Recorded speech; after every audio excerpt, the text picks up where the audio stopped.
और आज की वर्ष है निर्गमन 20 से लेकर मैं 6 तक पढ़ूंगी। अध्याय 20 और उसका पहला वचन कहता है, तब परमेश्वर ने सब वचन कहे कि मैं तेरा परमेश्वर यहोवा जो तुझे दासत्व अर्थात मिस्र देश से निकाल कर लाया है। तू मुझे छोड़ दूसरों को ईश्वर करके न मानना, तू अपने लिए कोई मूर्ति खोद कर न बनाना, न किसी की प्रतिमा बनाना जो आकाश व पृथ्वी के जल में है। तू उनको दंडवत न करना और न उनकी उपासना करना, क्योंकि मैं जलन रखने वाला ईश्वर हूँ, और जो मुझसे बैर रखते हैं उनके बेटों, पोतों और परपोतों को भी और पितरों का दंड दिए जाता है।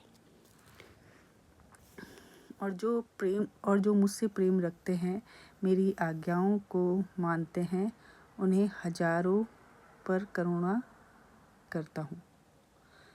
तो यहाँ पर जो इम्पॉर्टेंट वर्स है, जो मुझे वर्स इम्पॉर्टेंट लगी, वो ये है कि तू उनको दंडवत ना करना। किनको? तू अपने लिए कोई मूर्ति खोद कर ना बनाना, ना किसी की प्रतिमा बनाना, और जो आकाश में है वह पृथ्वी पर है और जो जल में है, तू उनको दंडवत ना करना, ना उनकी उपासना करना, क्योंकि मैं तेरा परमेश्वर जलन रखने वाला परमेश्वर हूँ। और जो मुझसे बैर रखते हैं, मैं उनके बेटे, पोतों और उनके परपोतों को भी पितरों का दंड दिया जाता है। तो यहाँ पर समझने वाली बात यह है कि हम जब गुनाह करते हैं तो हमारा जो गुनाह है वो सिर्फ हमको नहीं प्रभावित करता, वो हमारे बेटों, पोतों, परपोतों को प्रभावित करता है। कि कई बार हम कई बीमारियों से ग्रसित रहते हैं, जबकि हमने कुछ नहीं किया होता, ना ही हमारे माँ बापों ने कुछ ऐसा किया होता है, लेकिन न जाने हमारे एंसेस्टर्स का कौन सा गुनाह का दंड जो है हम भोगते हैं। क्योंकि यहाँ पर परमेश्वर कहते हैं कि मैं तुम्हारे पितरों का भी दंड तुम्हें दिया करता हूँ। तो जब अगर हम बुरा करते हैं तो वो बुराई हमारे बच्चों पे निकलती है, हमारे बच्चों के बच्चों पे निकलती है, हमारे बच्चों के बच्चों पे निकलती है, मतलब हमारी ऑल जनरेशन जो है वो उसको भुगतती है।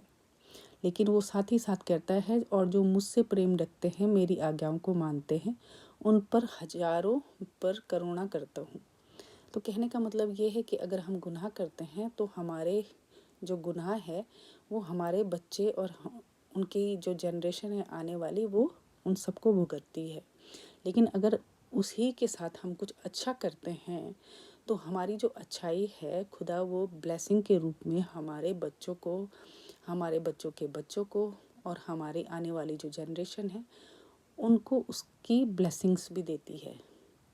तो हम अपने कर्मों को देखें, क्योंकि हम अगर अपने कर्मों को सही रखेंगे तो हमारे बच्चे, जो आने वाली जनरेशन है, वो परमेश्वर के क्रोध से बची रहेगी। तो हम अपने बच्चों के लिए कर्ज का कारण ना बने, बल्कि हम अपने बच्चों के लिए ब्लेसिंग का कारण बने। और ये हमें क्या करना होगा कि हमें खुद अपने आप को सही रखना पड़ेगा और अपने बच्चों को परमेश्वर के आज्ञाओं के बारे में बताना पड़ेगा, ताकि जो हमारे बच्चे हैं वो अपने बच्चों को बताए, और अपने बच्चे जो हैं वो दूसरे बच्चों को, अपने आने वाली जनरेशन को बताएं, जिससे कि हम अपने बच्चों के वो पितृ बने जो कि ब्लेसिंग का कारण बने, ना कि कर्ज का।